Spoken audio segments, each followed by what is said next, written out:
Covalent bond की बात करते हैं जी, सिंगल जैसे कि वर्ड से ही जाहिर है किसी एक चीज के बारे में हम बात करना चाह रहे हैं, और कोवलेंट अगेन हमारे पास ये सिंगल जो है इसका मतलब क्या है कि वन इलेक्ट्रॉन इन्वॉल्व होगा इस कोवलेंट बॉन्ड के अंदर, यानी कि एक एटम जो है वो अपना एक ही इलेक्ट्रॉन अगर दूसरे के एक ही इलेक्ट्रॉन के साथ शेयर करे तो उसको हम क्या कहते हैं जी, सिंगल कोवलेंट बॉन्ड कहते हैं। जैसे इसमें एग्जांपल चले हम ले लेते हैं, हाइड्रोजन की ले लेते हैं। इस तरफ हम लिख रहे हैं जी हाइड्रोजन का एटॉमिक नंबर क्या होता है, 1 होता है। यहाँ पर हमारे पास क्या है, एक एटम है हाइड्रोजन का, ठीक है, और इसका जी प्रोटॉन हम बता देते हैं न्यूक्लियस में 1 है, और इसके शेल में हम बताते हैं जी इलेक्ट्रॉन जो है वो भी हमारे पास 1 ही है, ठीक है।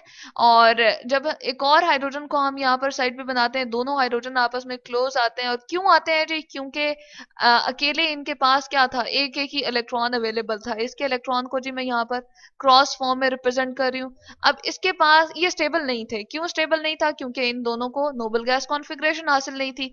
और करीबी नोबल गैस कौन सी है, इनकी हीलियम है, जिसके आउटर मोस्ट में हम कहते हैं कि वैलेंस शेल में जो है वो हमारे पास कितने इलेक्ट्रॉन है जी, 2 इलेक्ट्रॉन है। तो 2 इलेक्ट्रॉन करने के लिए इसका न्यूक्लियस इसके इलेक्ट्रॉन को अपनी तरफ खींचता है, और इसका न्यूक्लियस जो है वो इसके इलेक्ट्रॉन को अपनी तरफ खींचता है, और जिसकी वजह से इन दोनों के दरमियान जो है म्यूचुअल शेयरिंग का एक ताल्लुक कायम हो जाता है, और एक एक इलेक्ट्रॉन की ही ये शेयरिंग कर रहे होते हैं।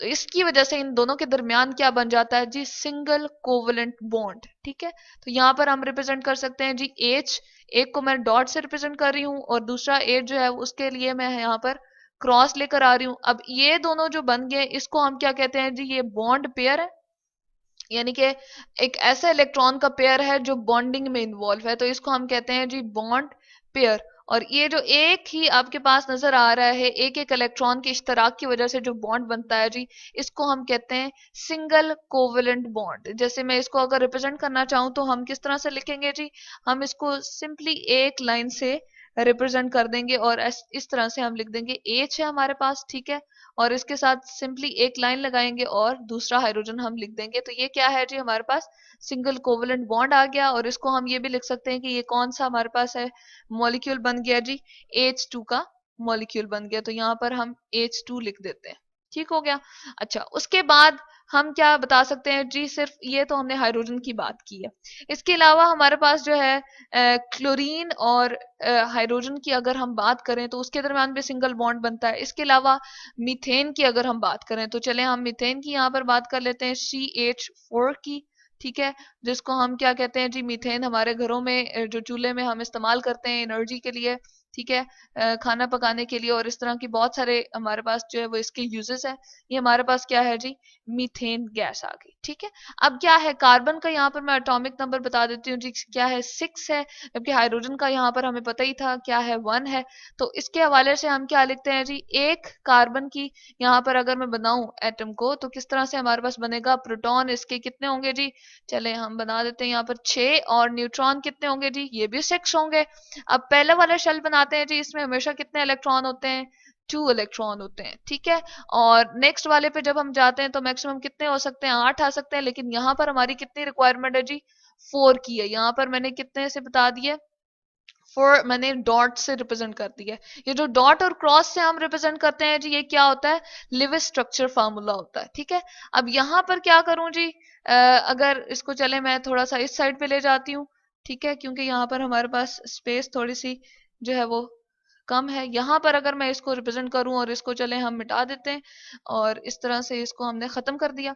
ये कार्बन की जी मैंने कॉन्फ़िगरेशन बनाई है, और इस तरह से हमें पता चल गया कि ये हमारे पास उसके आउटर मोस्ट में 4 इलेक्ट्रॉन है। तो ये 4 हाइड्रोजन के साथ जो है वो कंबाइन होता है, और क्या बनाता है जी, सिंगल कोवेलेंट बॉन्ड बनाता है। हाइड्रोजन के पास क्या है जी, ये क्रॉस फॉर्म है मैं बता रही हूँ, इसके पास एक इलेक्ट्रॉन है, इसी तरह से इसके पास भी एक इलेक्ट्रॉन है, और यहाँ पर एक हाइड्रोजन है उसके पास भी एक इलेक्ट्रॉन है, क्रॉस से शो कर रही हूँ, और इसी तरह से यहाँ पर भी एक इलेक्ट्रॉन है जो कि क्रॉस से मैंने शो किया। अब ये जो है इन दोनों इन सब के दरमियान क्या बन जाएगा जी, सिंगल कोवेलेंट बॉन्ड बन जाएगा। इसको अगर हम थोड़ा सा और करीब लिख दें तो वो ज्यादा बेहतर होगा। ये थोड़ा सा हमने दूर लिख दिया है जी। सारे के सारे हाइड्रोजन को हम थोड़ा सा क्लोज बना देते हैं। जैसे ये हाइड्रोजन है हमारे पास, ठीक है, और इसमें जी ये इसके क्रॉस से मैंने रिप्रेजेंट कर दिया। इसी तरह से यहाँ पर एक हाइड्रोजन है, उसका भी इलेक्ट्रॉन क्रॉस से रिप्रेजेंट कर दिया, जो कि उसके आउटर मोस्ट शेल में अवेलेबल है, इसका भी क्रॉस से। और यहाँ पर भी हमने हाइड्रोजन का क्रॉस रिप्रेजेंट कर दिया।